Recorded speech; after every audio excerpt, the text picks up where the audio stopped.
Hey everybody, welcome to Ian's pity party in the basement. You're all here for tanks, for Tamiya tanks, or for tank modeling in general. You know, I like a lot of stuff, pop culture. Oh, love my 80s stuff. So, I got into the Eaglemoss 1/8 scale, Ecto-1 and Eaglemoss 1/8 scale Back to the Future DeLorean time machine.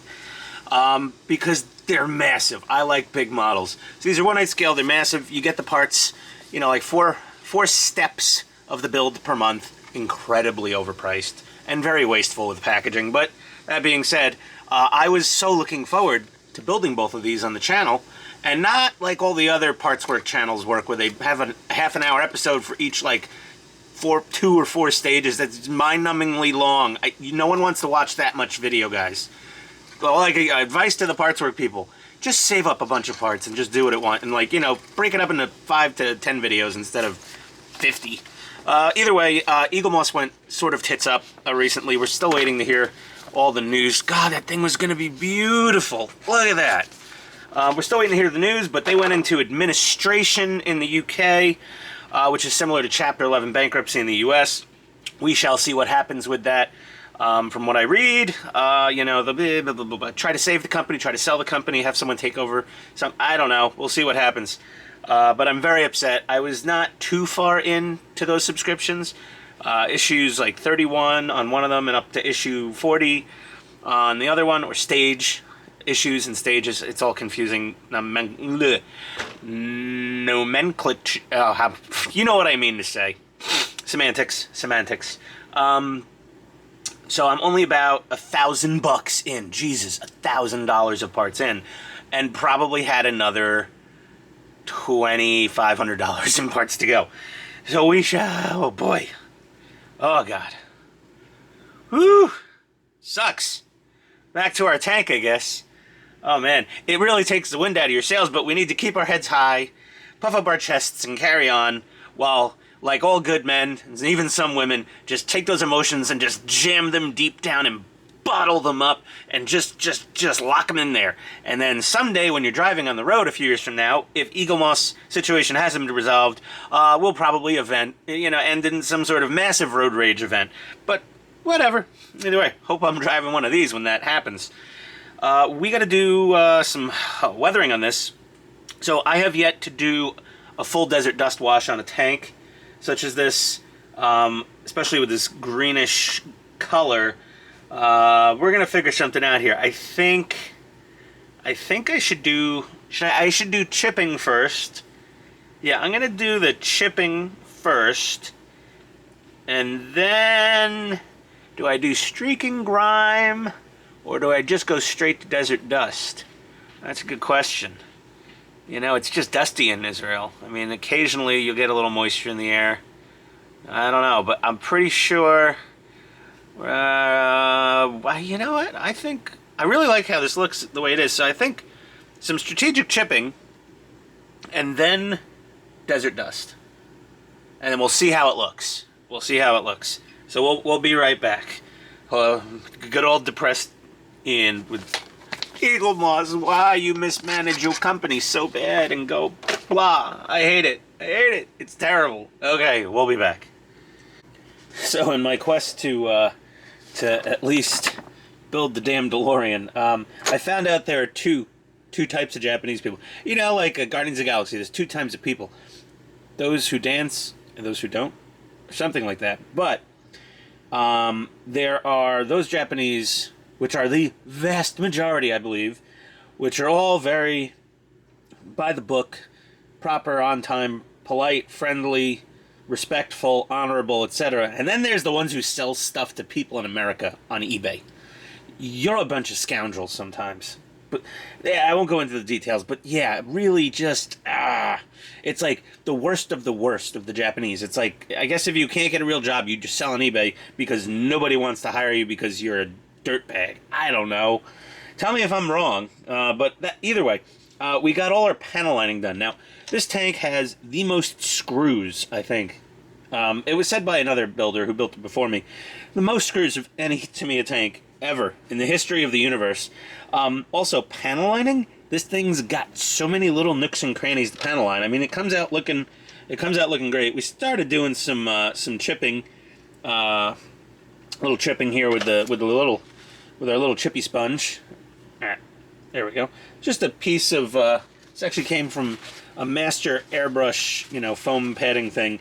I just rip off a chunk and tear it up a little and put it in the good old whatever these are, forceps things. So panel lining done. Chipping is next. After we chip, because the panel liner is what is it, lacquer? Is it enamel? We can go over it with the chipping, which is acrylic paint, and it's not going to, you know, bother with it. Then we're going to have to clear it again. And then we'll go over it with just watered down Vallejo acrylic desert dust wash. And I did it in another video. I used the wrong thinner on some of the acrylic washes. And sometimes it works fine, sometimes it doesn't. So it's really not a hard, fast rule. Sort of mystery. You know what? This stuff sort of works with everything.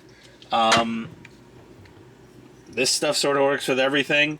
But yeah, with the Vallejo acrylic washes, we want to use an acrylic thinner. You could use Vallejo, airbrush thinner, or you can use this stuff. I'll just use the Tamiya. It works fine. We'll do that. We got some other things we need to do to this, but we'll get to that when we get to that. I'll be right back. Okay, modelers, I am very happy with this. So, I'm mediocre at best. I actually, instead of brushing desert dust wash all over it, I actually thinned it down with some Tamiya acrylic thinner and airbrushed it from a distance at fairly low pressure. And I've got my desired effect. This is actually probably better than just hitting it with a mild coat of buff. But either way, when I was done and I stepped back and looked at it, it just made me smile. And I just said, oh, I love it. Oh, I love it. Look, we dulled down the white. We got that dulled down. Got a little tracks on the back there. I forgot to put those on before. We got our searchlights looking pretty cool.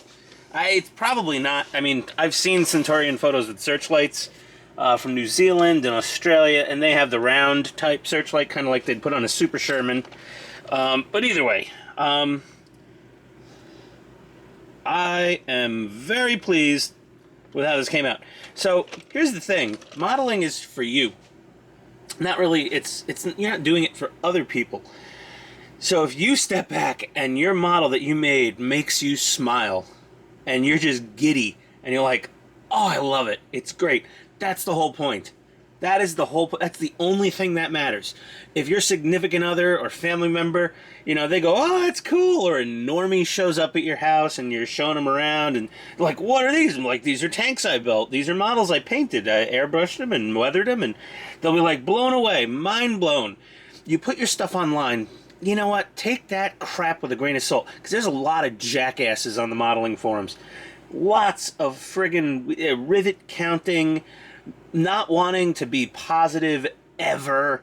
It's on every modeling group, whether it's armor, or it's sci-fi, or it's automotive, whatever, figures, Warhammer, you name it.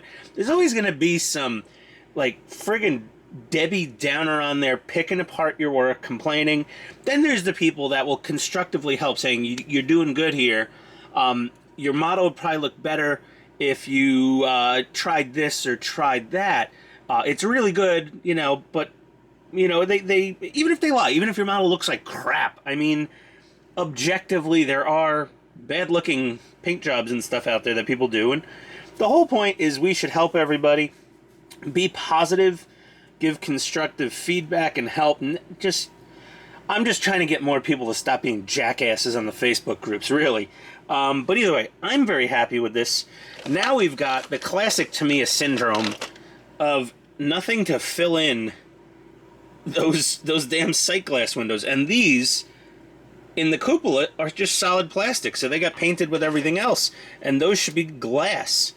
So I did some research on photos. I found that the British were using like a bluish tinted glass. So we've got this thick aluminum sticker stuff that comes with a lot of Tamiya tanks. And we're going to go ahead and spray it with quite a few coats of X23 clear blue to get it as blue as we need it. We also have quite a few... Nope, that's not the clear sprue I'm looking for. Where is it? You're not... these aren't the sprues you're looking for. This is the sprue I'm looking for. So this is also from the Sheridan. It's left over. We've got a ton of sight glass windows. So I am going to carve down a couple of these suckers. Probably one of the big ones and one of the small ones, to fill these two spots right here. We've still got our clear parts somewhere in this complete cacophony of disaster I have going on. There they are. Yeah, oh, clean workbench. These are for the driver's hatches, so clear blue for those also. We made the back of them with little like silver or something else, and then for these, that's where we're gonna use our little sheets, and we're gonna slice it really thin in tiny little pieces and stick them all on there. That's gonna look fantastic. To me, again, my model, I'm building it. I enjoy sharing this with everybody and hoping, people glean some tips and tricks, or it motivates you, whatever. Enough of my flapping of my lips again. I gotta go upstairs and start preparing a dinner. We're gonna do a pan-seared filet mignon with garlic, rosemary, baby potatoes, and a creamed spinach, and possibly some sautéed mushrooms as well. We've got company, so, I get to cook fancy stuff. We'll be back with getting those things, all the little sight glass pieces, cupola and drivers, periscopes done, and then some blue tack to stick down our stowage, and we're done.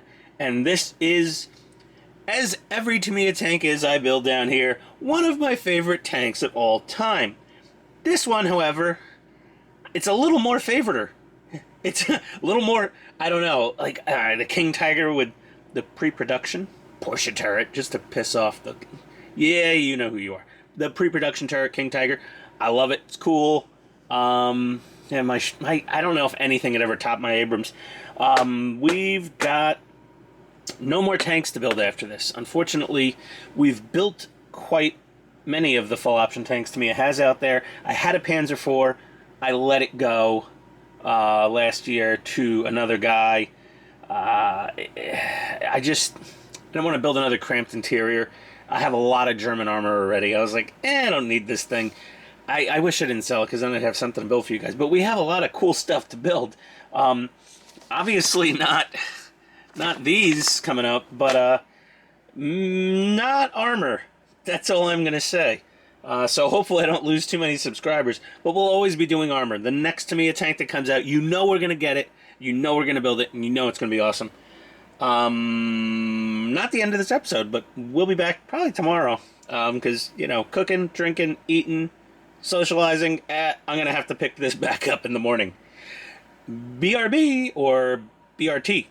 Yeah, be right tomorrow. No, jeez. Okay, whatever. I suck. Thanks for watching so far.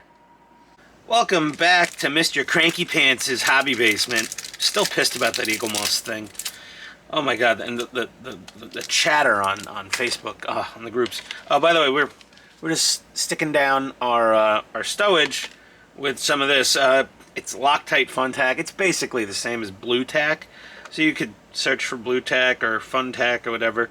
They're pretty much they're interchangeable. They're the same damn thing. Loctite's sitting there going, why is blue tack making all the money on tacky stuff? There we go. Oh, there we go. Get a little more. Sounds like the puppies are having fun upstairs.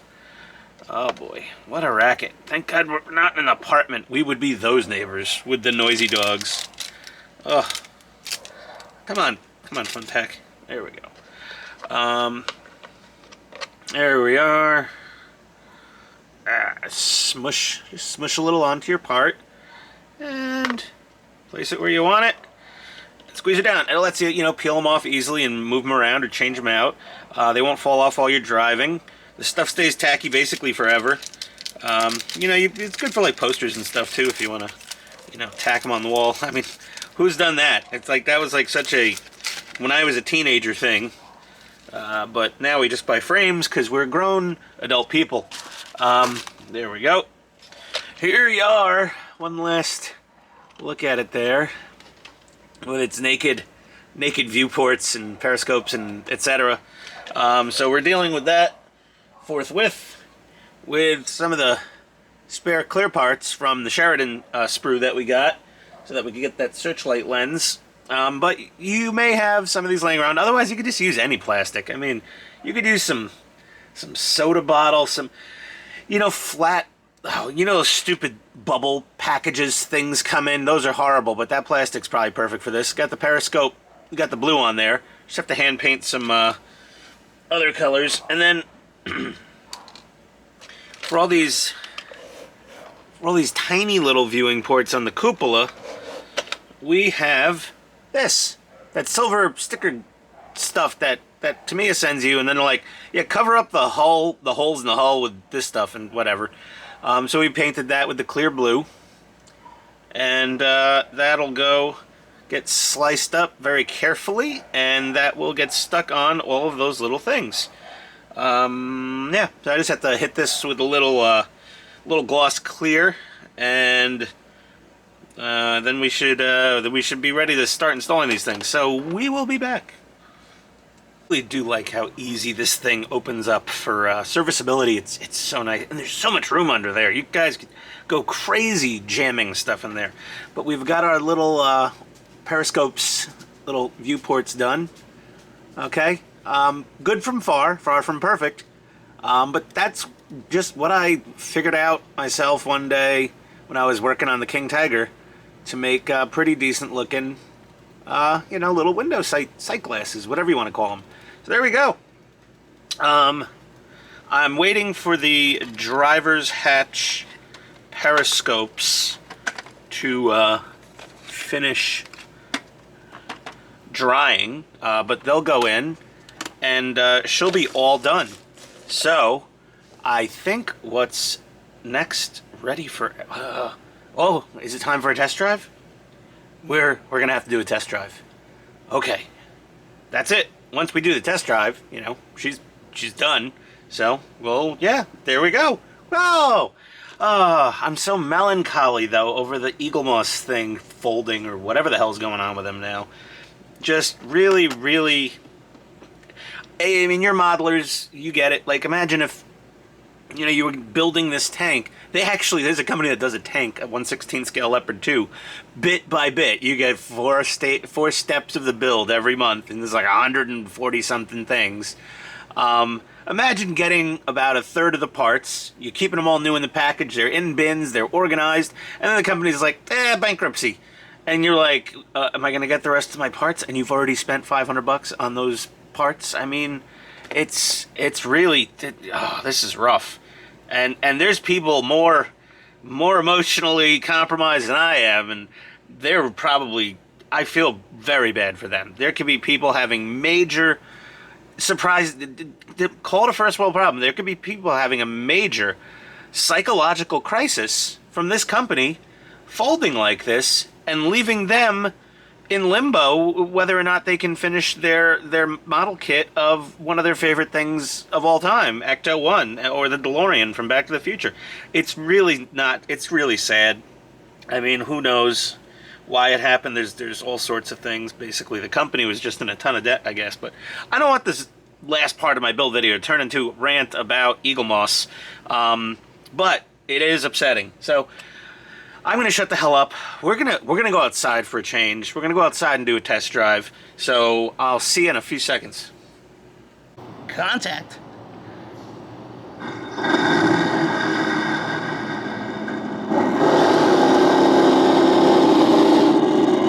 Hello, everybody.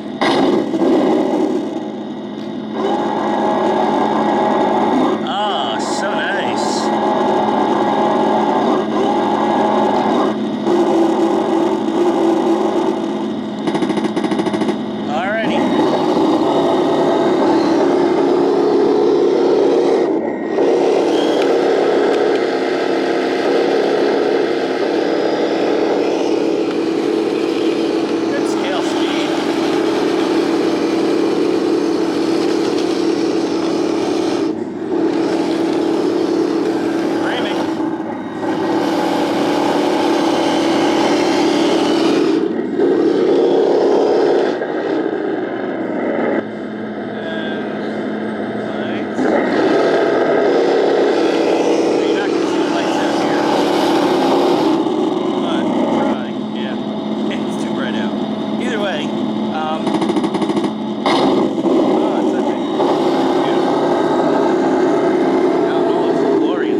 all done. There was your test drive. We may do a post-credit scene. Who knows? But I'm not Marvel.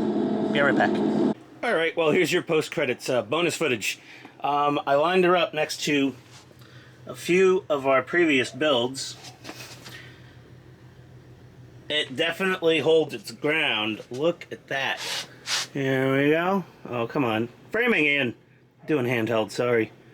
She inches out the eight. It's just about. Let me line.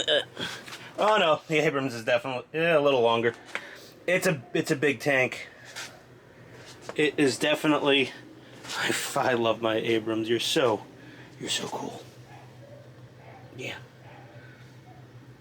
King Tiger, our freshly minted Centurion, not to say Chieftain. And our good old Tiger one from way back in the day. There we go. Okay.